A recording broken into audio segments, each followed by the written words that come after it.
What is Section 17 leave? Section 17 of the Mental Health Act authorises the responsible clinician for a patient, who is usually a consultant psychiatrist, to grant leave of absence from the hospital. This leave of absence is called Section 17 leave.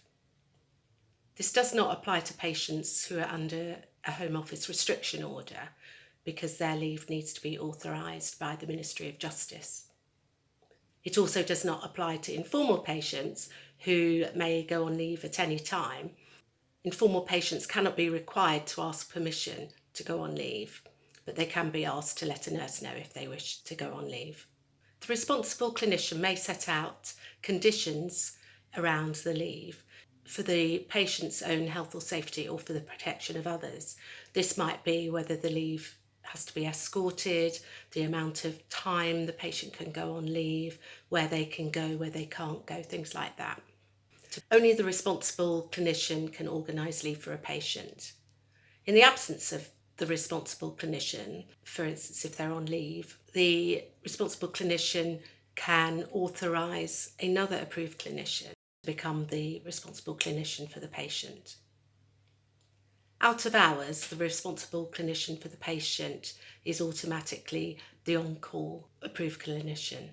However, it should only be in an emergency that Section 17 leave is authorised by the approved clinician on call. In practice, decisions regarding Section 17 leave are made in the weekly or fortnightly multidisciplinary team meeting. The decision is made with the patient, but also relatives, carers, community professionals, and the patient's independent mental health advocate may be involved. Section 17 leave is a part of a patient's care and treatment and prepares them for leaving the ward and ultimately being discharged from hospital. It also enables the patient, relatives and carers, community staff and hospital staff to assess how ready the patient is for life outside the hospital ward. It also allows patients to keep in touch with their friends and family and do any jobs or chores that they need to do in the community. However, Section 17 leave also may assess risk issues, and these need to be taken into account, especially when there may be pressure on community professionals and relatives and carers. Thus, these need to be taken into account when making decisions about Section 17 leave. On the Section 17 leave form, the responsible clinician will stipulate how long the leave is to be for example, up to 4 hours, when the leave will be, for example, every Wednesday or 3 times a week, and the purpose, for instance, to visit family or to attend a sporting activity or to go shopping. The leave could be escorted by, for instance, 1 member of staff, 2 members of staff, so this needs to be documented, and also sometimes the gender of the staff, if a patient has been at risk to female staff. There may also be restrictions, so for instance, not to drink alcohol, not to see a particular person, not to go to a particular place, and this is all for the health and safety of the patient and the protection of others. The leave could be overnight leave when it's coming towards the discharge time for the patient, and it could be a few nights in a row.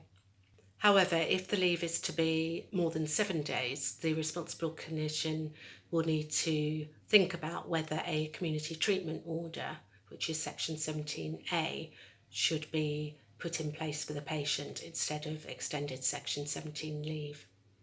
Section 17 leave is always at the discretion of the nursing staff. So if the patient's mental health has deteriorated, they may decide to withhold the leave from the patient. This should have been explained to the patient when the leave was given so that there are not any altercations between the patient and the staff. The ward staff need to document this and inform the responsible clinician. Prior to going out on leave, a description of the patient's clothes needs to be documented, and the patient is given a copy of their Section 17 leave with any restrictions on it. If the patient does not come back within the specified time period, the patient is absent without leave and then can be brought back to the hospital. If it is necessary to recall the patient, such as if their condition deteriorates and for their own health, safety or safety of others, the responsible clinician can recall the patient by writing to them. Thus, the responsible clinician will revoke the Section 17 leave. Now, for those of you who are interested, I will read from the Mental Health Act 1983 Code of Practice, which sets out a number of factors that should be taken into account by the responsible clinician when considering granting leave. The first one is, consider the patient's previous experience of leave, their view on Section 17 leave, and whether they have had previous absences without leave. Consider the potential benefits and risks to the patient's health and safety of granting or refusing leave. Consider the potential benefits of granting leave for facilitating the patient's recovery. Balance these benefits against any risks that the leave may pose in terms of protection of other people, either generally or particular people. Consider any conditions which should be attached to the leave, e.g. requiring the patient not to visit particular places or persons. Be aware of any child protection and child welfare issues when granting leave. Take account of the patient's wishes and those of carers, friends and others who may be involved in any planned leave of absence. Consider what support the patient would require during their leave of absence and whether it can be provided. Ensure that any community services which will need to provide support for the patient during the leave are involved in the planning of the leave, and that they know the leave dates and times and any conditions placed on the patient during their leave. Ensure that the patient is aware of any contingency plans put in place for their support, including what they should do if they think they need to return to hospital early. And finally, in the case of mentally disordered offender patients, consider whether there are any issues relating to victims which may impact on whether leave should be granted and the conditions to which it should be subject. Thank you very much for listening. I hope this has been informative and interesting for you. My name is Dr. Beth Colby. I'm a psychiatrist in London. Bye for now.